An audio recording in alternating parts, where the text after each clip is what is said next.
Ever since the dawn of humankind, we've sought the origins of our life and its purpose. Some have chosen to look to science, religion, or philosophy for answers. Many have turned to the great masters such as Lao Tzu, the Buddha, and Jesus Christ for spiritual illumination. Still others have sought truth through their own direct experience. All of us are searching, knowingly or unknowingly, for enlightenment, truth, and harmony in our lives. This program, hosted by Dr. Gregory Penn, will help you aspire to a more fulfilling and rewarding life. Every day we take a step, we understand. The closer that we get, we'll find in who we are. We choose between the left and right, the ups and downs, the darkness or the light.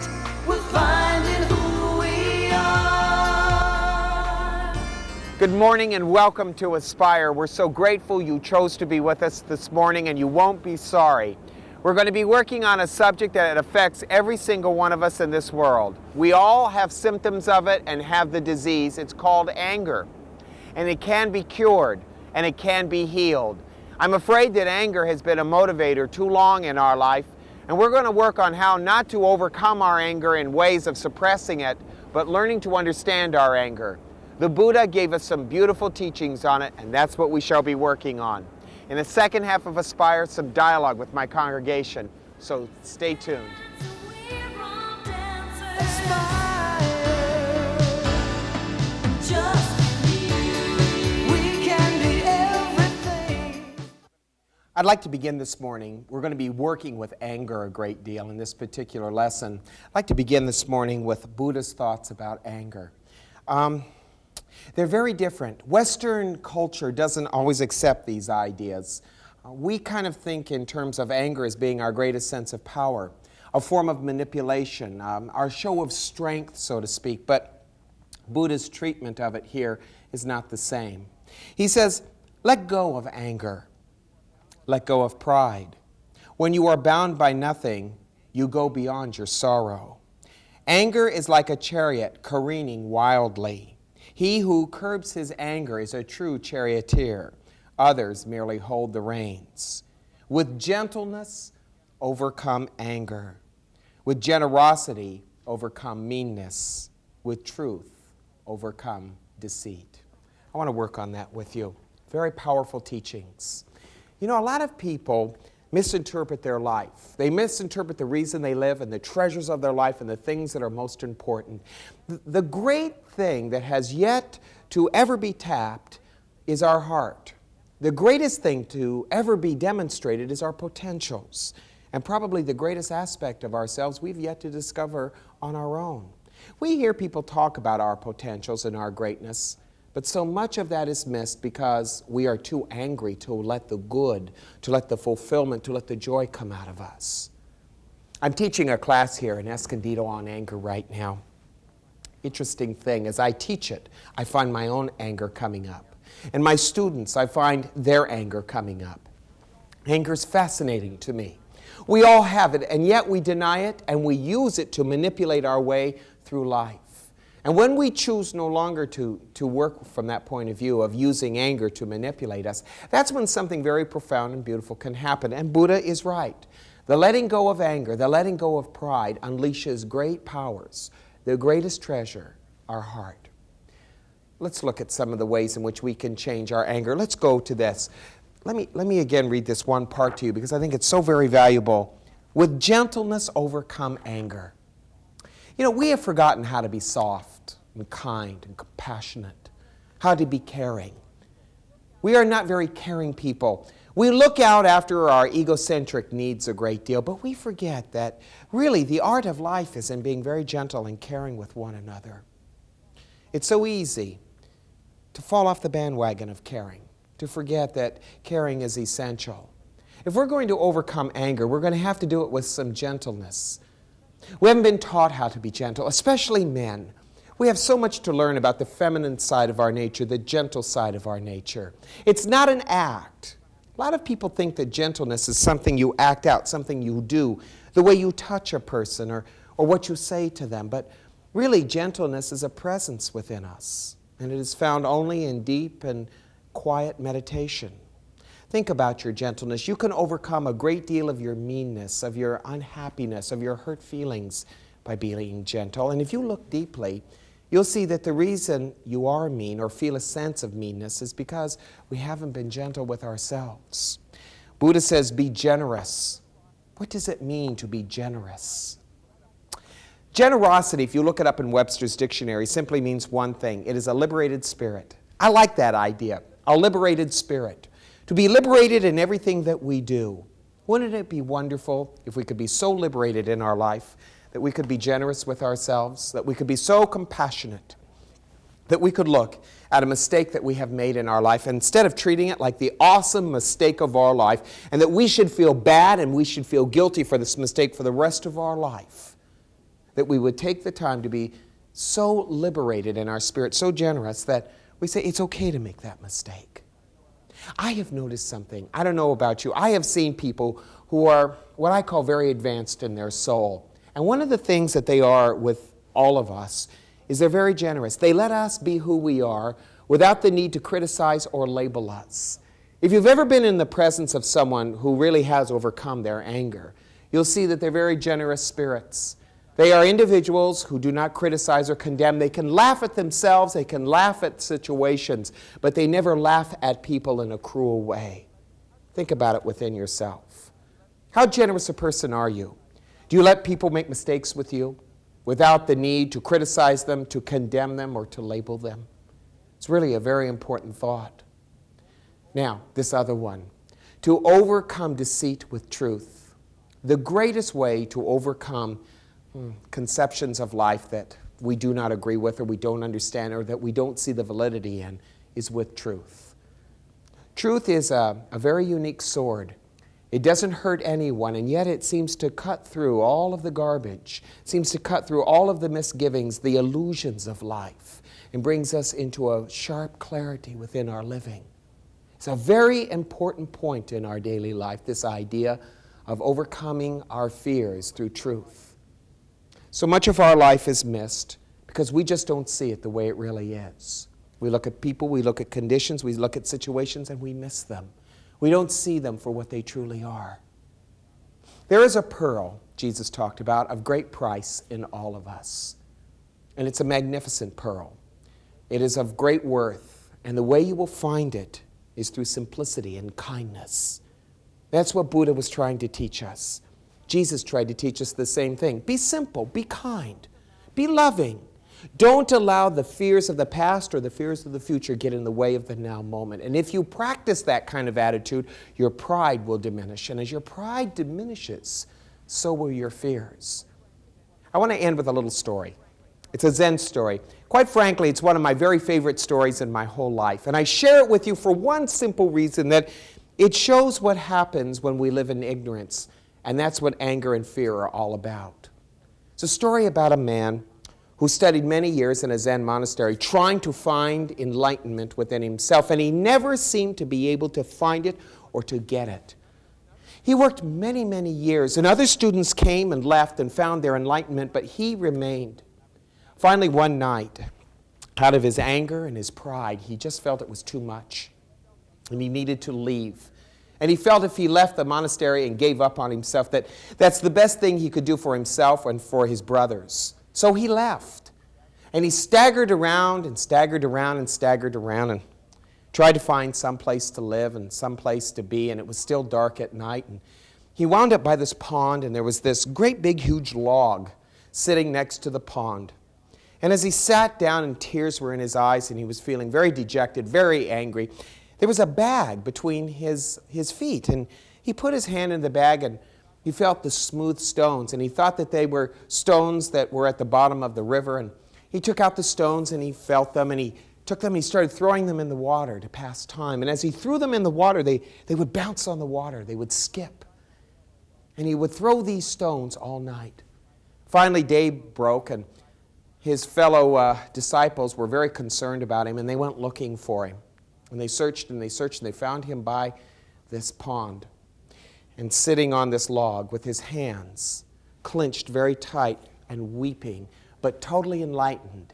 There's a difference between the person who cries out of anger and the one who cries out of compassion, out of happiness. The one who cries out of anger cries out of bitterness. The one who cries out of compassion cries out of a laughter, out of a bliss, out of a joy, so to speak. They asked him, "What's wrong? Where have you been? Why did you leave?" And he explained his story, how he felt that his life was very futile and that he couldn't do any better than what he did and he had given up, and how angry and his pride was welling up and that he felt like he was just a failure. So he decided to leave. And he said, "Last night I came here and I sat here," and he said, "and I was feeling very sorry for myself and dejected and angry." And he said, "I started throwing these stones into the water, watching them skip." And he said, when morning broke, he said, "I looked at my hand and I had one stone left." And he said, "And I found out they really weren't stones at all. They were diamonds. And I only had one left, and this is the one." And he found out in that brief moment that his whole life was spent in useless anger and pride. And instead of wasting it, he had one diamond left. You and I, we have one diamond left. We have this moment that we are in. We should not be wasting it on anger and pride and fear. We should be working with it with love and compassion. The diamonds that you have are the moments that you own right now. Work with gentleness. Work with kindness to overcome your meanness. Work with truth to overcome your deceit. Work very diligently, as the Buddha said. Because if we begin to practice our lessons in kindness and love and compassion, we begin to find a new meaning to our life. You and I, we've got one diamond left. Let's not just throw it in the water. Let's use that diamond. It is, so to speak, the diamond or the pearl of great price. Thank you for letting me be with you. Thank you very much. Thank you. We're talking about the release of our anger, how to overcome our anger a little bit. I think all of us suffer from it. I'm going to be teaching a class here about anger. We have been taught that the object of anger is to reduce it or to minimize it. And I say quite the opposite. The real object of anger is to understand it. And sometimes to do that, we have to get angry and see what's going on. You'd be surprised how subtly angry we are. And it's all due to attached feelings that we have to people and objects and things. Questions on the concept of anger. David? Yes, Greg, one thing that angers me, I've noticed a human instinct in people. If you have an idea that you know in your heart and your mind is right to do, and you have the wherewithal and whatever to do it, why is it that you seemingly instinctively want approval from someone else, and if they reject you, you suddenly get so angry at yourself or angry at them? Why is it we need approval from others when we should just go ahead and do it? Ah, what a beautiful question. I don't think anything, God bless him, I don't think anything causes more heartbreak, pain, and suffering in us than the lack of approval that we never seem to find with each other. And David brings up a very important point. We are really angry. We are really, really angry. Even the most quiet, meek person in this room is angry. I mean, on the outside, quiet and meek. And it's because, a lot of it is because we did not get the approval of other people. And I don't know why this theme is so big right now here, but let's look at it. You'll never get the approval of people, David. The heck with it. And if it's not good enough for you, then don't do it. And if you're happy with what you did and it means something to you and nobody else seems to see the light of it, what can you do? You can't shake people to love you, and you can't shake people to appreciate you. You know, David, I can share with you just a little example of my own life. That's probably the best answer I can give to you. For many years, I did my very best as a minister, and I tried to help everybody I could. And everybody seemed to spit in my face and walk away. Nobody cared. They came on a Sunday when it was comfortable, and when it wasn't comfortable, they weren't there. If I made a mistake, they were all over me. I went through the typical minister syndrome. Finally, one day, David, it came to me. I'm not going to try to please them anymore. I'm going to please, number one, me. And if I can learn to please myself, and if I've learned to do it with some love, by golly, it doesn't matter what they think. And you know something, David? It took me 3 years, and I'm still I'm in my 4th year of this, Just now, David, it's turning for me. I don't care if anybody out there in TV land likes what I'm saying. I don't care if they agree with it. I really enjoy who I am and what I am. And I also enjoy you because I understand your struggle in being yourself. So I will just end with little Socrates thing, to thy own self be true. Next question? Sure. I don't remember feeling angry in a long, long time. Does that mean I'm unfeeling or that I'm apathetic? No, it just means you're a bodhisattva. You know, there are a lot of ways to dig up anger in us. I think sometimes one of two things can happen, and Hazel, I'm not going to say it's happened to you because that's nothing I can judge. But you're right. Sometimes we do become apathetic. We look at the situation and think, I can't change him anyway. I'll just sit here and boil. I don't know if that's true with you. I don't feel it is, personally, because I know you. I think you're pretty close to it. I think you accept us all at the level we're at. And I don't think with you it's much of a major problem.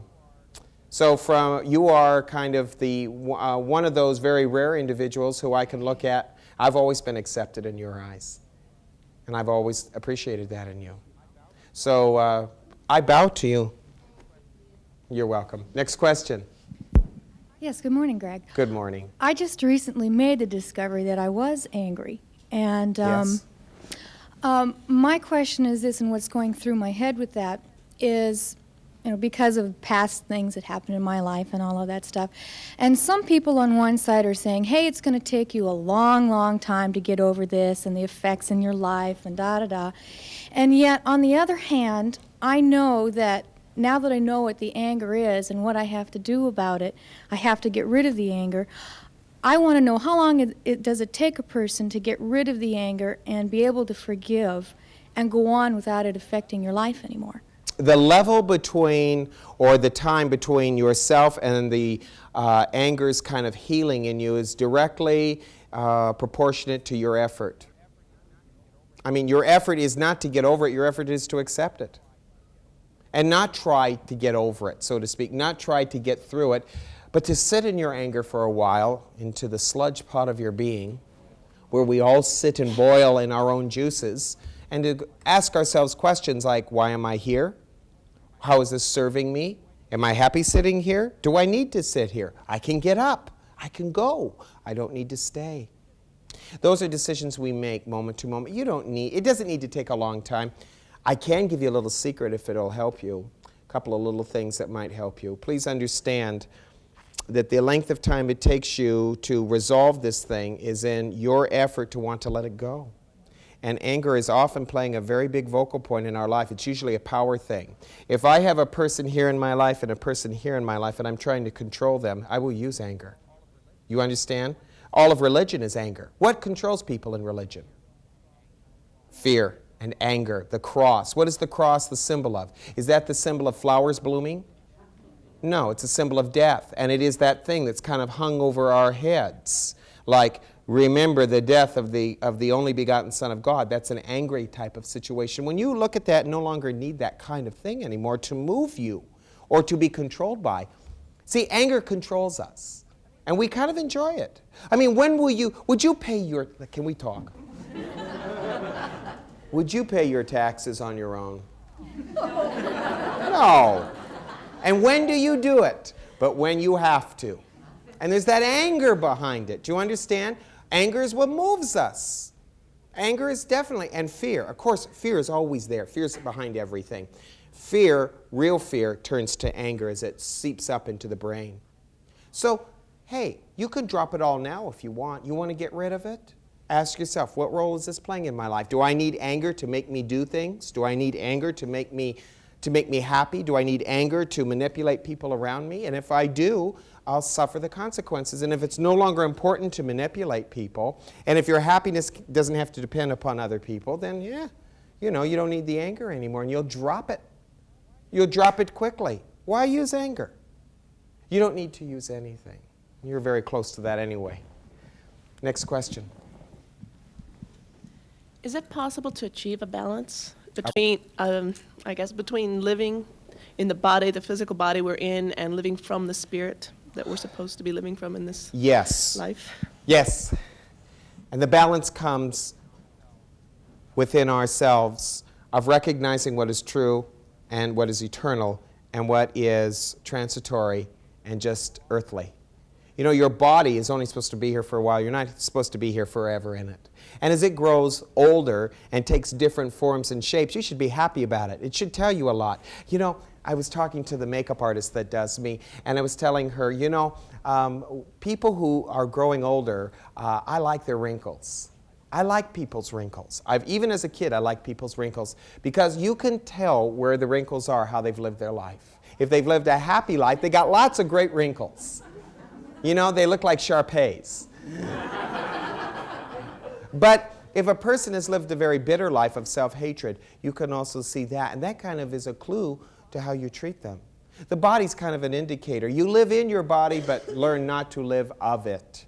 Live of your spiritual self. And you're doing that every day, moment by moment. That's what we're here to teach you. That's what Aspire's about. That's what I'm here for. Your spiritual journey is very important, and you live it through your body. So your body should be important to you. Your meditation time should be important to you, and taking care of your little temple should be very important to you. Anger must be released from that. We have time for one last real quick question from Juju. Don't we all have an awful lot of repressed anger, though, that suddenly some little thing will happen and you just blow your top, and it's something that happened 10 years ago? What do we do with that? Blow your top, let it go. Take a look at it. Isn't it interesting that that's still there? And if you can play with what she said in a playful way by looking at it, not taking it personally and going, oh, that stuff is still there, tremendous possibilities arise. Don't be angry, be happy. Thank you.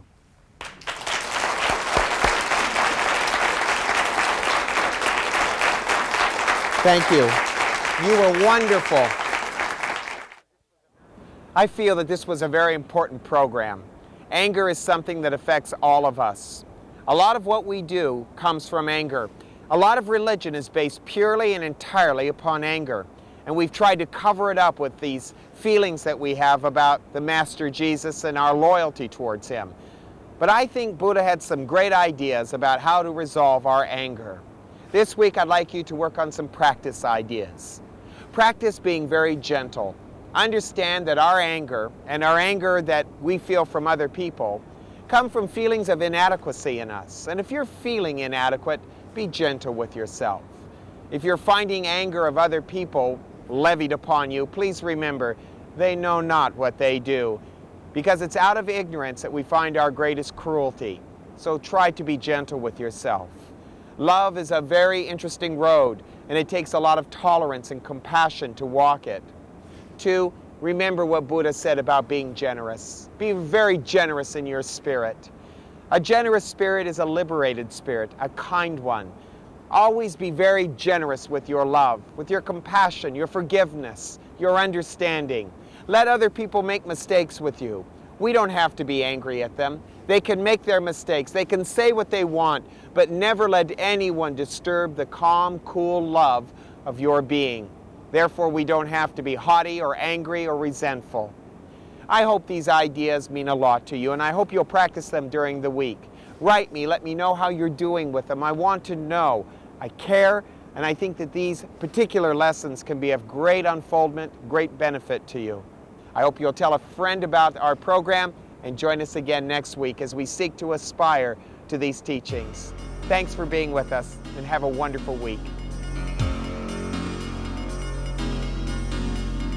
Every day we take a step, we understand. The closer that we get, we're finding who we are. Dr. Penn's wardrobe is provided by the Gentleman's Quarter, located in Del Mar and La Jolla, California. The left and right, the ups and downs, the darkness.